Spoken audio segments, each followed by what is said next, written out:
नमस्कार साथियों, एक बार फिर आप सभी का स्वागत है मेरे YouTube चैनल विनोद चेजारा पर।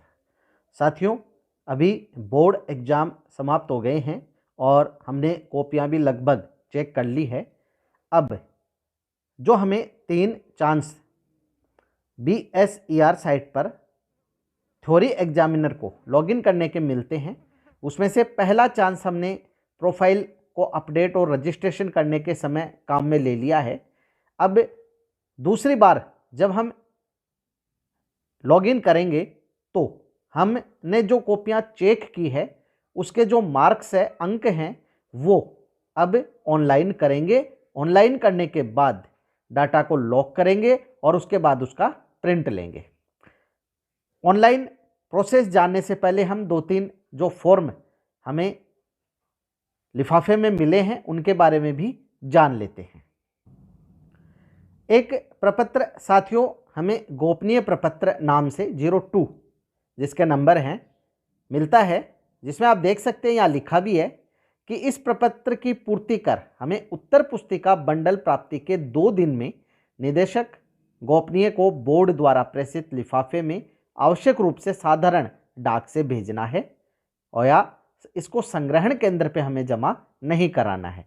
ये आपने कार्य कर लिया होगा। जैसे ही आपको कॉपियां मिली, कॉपियों की सूचना इस प्रपत्र में भरकर और आपने साधारण डाक से उपनिदेशक गोपनीय माध्यमिक शिक्षा बोर्ड अजमेर को भेज दिया होगा। यहां हमें कोई विशेष सूचना नहीं भरनी होती है, केवल कुल आवंटित उत्तर पुस्तिकाएं जिसमें अनुपस्थित कितने हैं और प्राप्त हमें कितनी हुई है। जैसे 380 आवंटित है रोल नंबर और उन रोल नंबर में से 20 एब्सेंट है, तो हमें 360 उत्तर पुस्तिकाएं आवंटित हुई है और एक जो दृष्टिहीन विद्यार्थी है उसकी भी उत्तर पुस्तिका है, तो उसको हमने अलग से इंद्राज कर दिया है। बाकी यहाँ कोई और जानकारी जो है वो हमें नहीं भरनी होती है। इसके बाद नीचे बंडल में प्राप्त उत्तर पुस्तिकाओं का विवरण हमें लिखना है, जिसमें हमें केंद्र के संकेतांक यानी किस किस सेंटर की कॉपियां आई है, किस रोल नंबर से किस रोल नंबर तक की कॉपियां हैं और कितनी प्राप्त हुई हैं, ये डिटेल भर के साइन करके और हमें ये साधारण डाक से लिफाफा भेजना होता है। इसके साथ जो एक अब कॉपियां जांचने के बाद गोपनीय प्रपत्र 5 है, इसमें जो एग्जामिनर है उसको प्रतिवेदन देना होता है, तो इसमें भी लगभग वही डिटेल्स हैं कि कितनी कॉपियां हमारे पास आई हैं, कितने एब्सेंट हैं, कुल कितनी जो कॉपियां हैं, और इसके साथ आपको कुछ रिपोर्ट देनी होती है कि किस प्रकार के प्रश्न थे, किस प्रकार के उत्तर लिखे हैं। अगर आपके कोई सुझाव हो तो वो सब आप इसमें दे सकते हैं। यहाँ ये जो गोपनीय प्रपत्र 5 है, इसको आपको साथियों जो बड़ा लिफाफा मिला है उस लिफाफे के अंदर रखना है। इसके साथ आपको एक पर्ण प्रतिपर्ण छपा हुआ एक छोटा लिफाफा भी मिला है। उस छोटे लिफाफे में जो आप अंक ऑनलाइन करेंगे उसकी जो हार्ड कॉपी है वो रखनी है, क्योंकि पहले हम OMR शीट भरते थे, वो OMR शीट पर्ण और प्रतिपर्ण वाले लिफाफे में रखी जाती थी और उसको उस बड़े लिफाफे में प्रतिवेदन के साथ रखकर और हमें स्पीड पोस्ट कराना होता था। लेकिन अब जो पर्ण और प्रतिपर्ण यानी कि OMR शीट हमारे पास नहीं है, सीधा हमें ऑनलाइन ही अंक चढ़ाने हैं और उसके बाद उसकी हार्ड कॉपी प्रिंट लेके और उसको बोर्ड को प्रेषित करना है। इसमें भी आप देख सकते हैं वही सूचनाएं हैं कि कितनी कॉपियां हैं हमें को आवंटित हुई, जिसमें से प्रथम श्रेणी से उत्तीर्ण परीक्षार्थियों की संख्या कितनी है। तो साथियों यहाँ आपको ये ध्यान रखना है, आपको 80 में से जो है फर्स्ट डिवीजन के मार्क्स कितने विद्यार्थियों ने प्राप्त किए हैं वो निकालने होंगे। जैसे यहाँ 80 में से 56 विद्यार्थी ऐसे हैं जो कि फर्स्ट डिवीजन के मार्क्स लाए हैं, फिर 34 विद्यार्थी जिनके सेकंड डिवीजन के मार्क्स आए हैं और तृतीय श्रेणी से उत्तीर्ण जो हैं 50 है। तो इस प्रकार आप जो हैं इस प्रकार से यहाँ एंट्री हैं वो कर दें और यहाँ कुछ प्रश्न हैं उनके उत्तर है इसमें लिख दें। एक साथियों आपको गोपनीय प्रपत्र 7 मिलता है। इस गोपनीय प्रपत्र 7 में यहाँ लिखा भी है कि परीक्षक द्वारा उत्तर पुस्तिकाएं मूल्यांकन के उपरांत दी जाने वाली रिपोर्ट है, और इसमें नीचे ही नीचे लिखा है कि इसमें आप एंट्री करके और इसको कॉपियों के बंडल पर सबसे ऊपर रखना है, यानी जो कॉपियां हैं उन कॉपियों के ऊपर सबसे ऊपर रखना है बंडल के अंदर। यहाँ भी वही सूचनाएं हैं, कहाँ से कहाँ तक किस सेंटर की कॉपियां आई, कितने अनुपस्थित है, कितनी कॉपियां हैं। तो साथियों ये तो है प्रपत्र की बात। आपको जो लिफाफा मिला है उसमें कुछ प्रपत्र मिले हैं और 2 लिफाफे मिले हैं। छोटा लिफाफा है पर्ण और प्रतिपर्ण का, जिसमें आपको हार्ड कॉपी अंक ऑनलाइन करने के बाद प्रिंट निकालना है और वो रखनी है, उसको पैक करना है गोंद से चिपका कर, और उसके बाद उस बड़े लिफाफे में इस छोटे लिफाफे को रख देना है, इसके साथ प्रतिवेदन भी रख देना। अब हम चलते हैं ऑनलाइन BSER पर। जब माध्यमिक शिक्षा बोर्ड की साइट आप ओपन करते हैं तो यहाँ नीचे आपको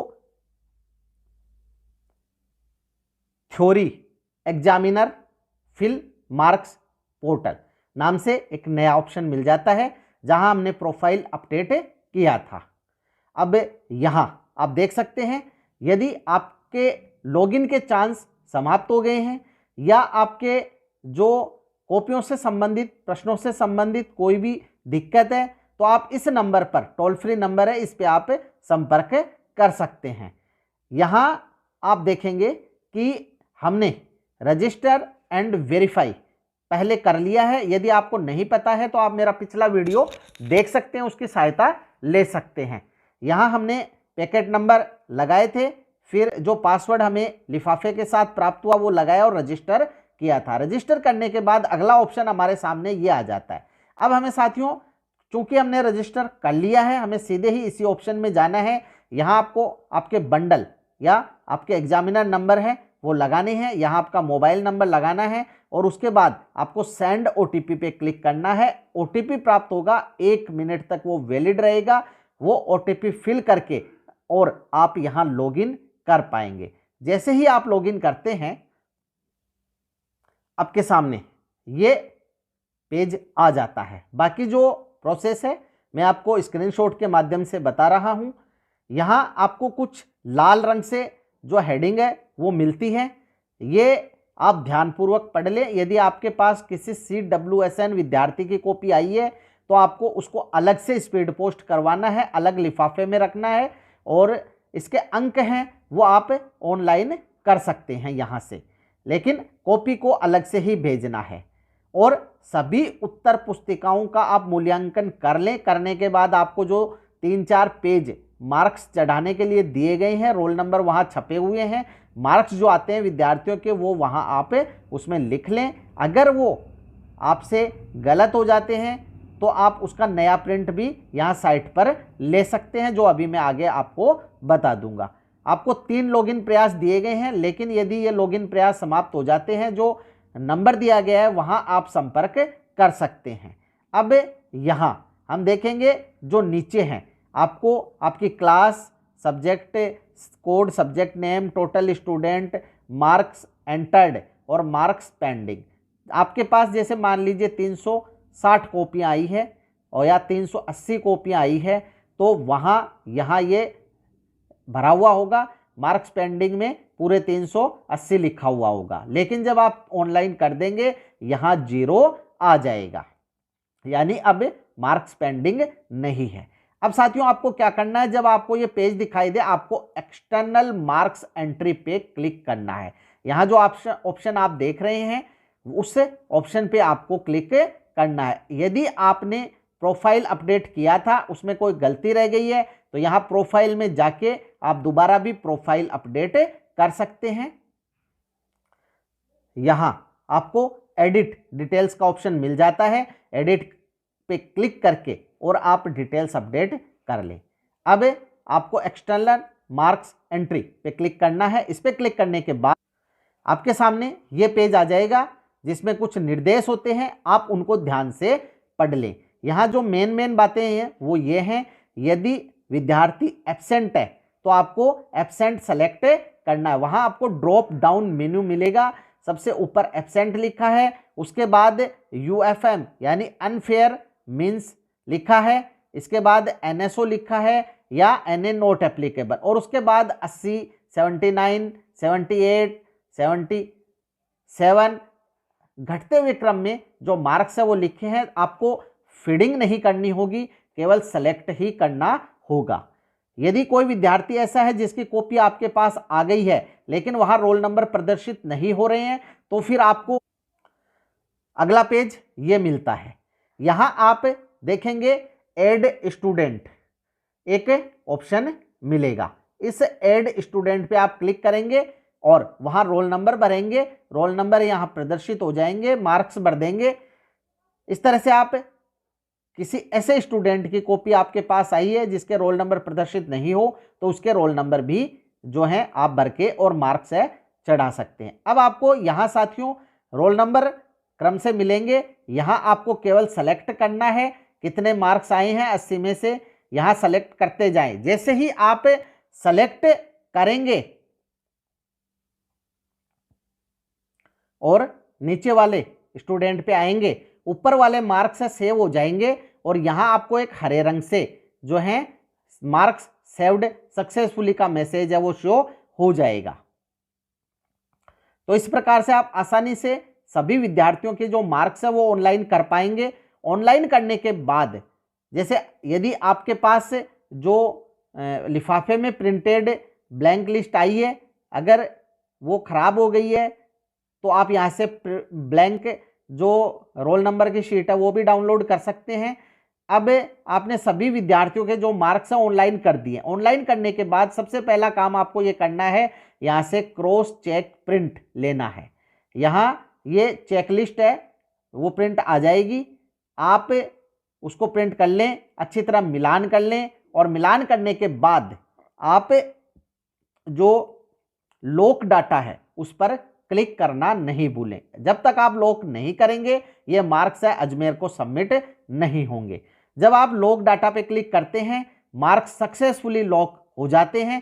तो लॉक होने के बाद जहां लॉक डाटा लिखा था वहां फाइनल प्रिंट का ऑप्शन आ जाता है। इस पर क्लिक करके आप फाइनल प्रिंट निकाल लें और उस फाइनल प्रिंट को आप उस पर्ण प्रतिपर्ण वाले लिफाफे में डालकर और उसको पैक कर दें। अब यहाँ साथियों कुछ बातों का आपको ध्यान रखना है। जैसे एक व्यक्ति है मार्क्स बोलता जाए और दूसरा है वो फीडिंग करता जाए, तो इसमें आपके कोई गलती नहीं होगी। इसके साथ ही साथ एक बार में 30 स्टूडेंट के मार्क्स आप चढ़ा देते हैं। चढ़ाने के बाद आप बोलें और जो दूसरा आपके साथ में व्यक्ति बैठा है वो उसका मिलान करे, तो तुरंत मिलान होता जाएगा। इसके लिए आपको अतिरिक्त समय भी नहीं लगेगा और कोई गलती की संभावना भी नहीं होगी। इस प्रकार से आप तुरंत ही मिलान करते जाएं, इससे आपको सुविधा रहेगी। दूसरी बात, जब आप क्रॉस चेक प्रिंट ले पाएंगे, ये कार्य आप कंप्यूटर से करें तो बहुत ही अच्छा होगा।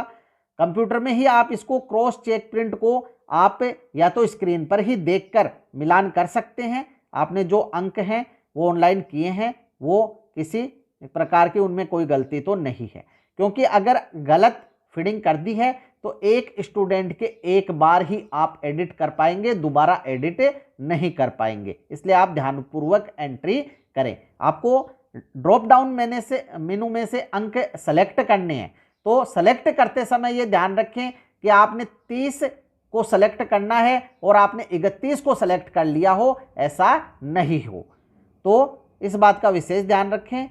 ये आप क्रॉस चेक प्रिंट से मिलान करने के बाद ही जो है लॉक डाटा करें और फाइनल प्रिंट लें और इनको जो लिफाफे में रखकर और अजमेर को स्पीड पोस्ट करवा दें। तो इस प्रकार से साथियों आप केवल 2 बार लॉगिन करके ही अपना ये कार्य है संपन्न कर पाएंगे। एक बार जब आपने प्रोफाइल अपडेट किया, रजिस्ट्रेशन किया, और दूसरी बार आपने जो मार्क्स है वो ऑनलाइन किए। आपके पास एक चांस और बचता है। बाय द वे, किसी कारण से साइट लॉग आउट हो जाती है तो आपने जो मार्क्स सेव किए हैं वो तो सेव रहते ही हैं, आप दोबारा लॉगिन कर पाएंगे जो आपके पास एक चांस है। फिर भी 3 चांस समाप्त हो जाते हैं, तो जो नंबर दिए गए हैं वहां आप कॉल करें और अपनी समस्या बताएं। तो साथियों इस वीडियो में हमने जाना कैसे ऐड स्टूडेंट से हम नया कोई स्टूडेंट जिसके रोल नंबर प्रदर्शित नहीं हो रहे हैं उनको लिस्ट में जोड़ सकते हैं, कैसे हमें लॉक करना है डाटा को, कैसे फाइनल प्रिंट लेना है। फिर भी यदि आपके कोई समस्या हो तो कमेंट बॉक्स में कमेंट अवश्य करें, आपकी समस्या का निश्चित ही समाधान किया जाएगा। वीडियो यदि आपको अच्छा लगे तो लाइक करें, शेयर करें, सब्सक्राइब करें और बेल आइकॉन को टिक करें ताकि नए वीडियो की जो नोटिफिकेशन है वो आपको तुरंत मिल सके। इसी के साथ आप सभी का बहुत बहुत धन्यवाद और मिलेंगे अगले वीडियो में।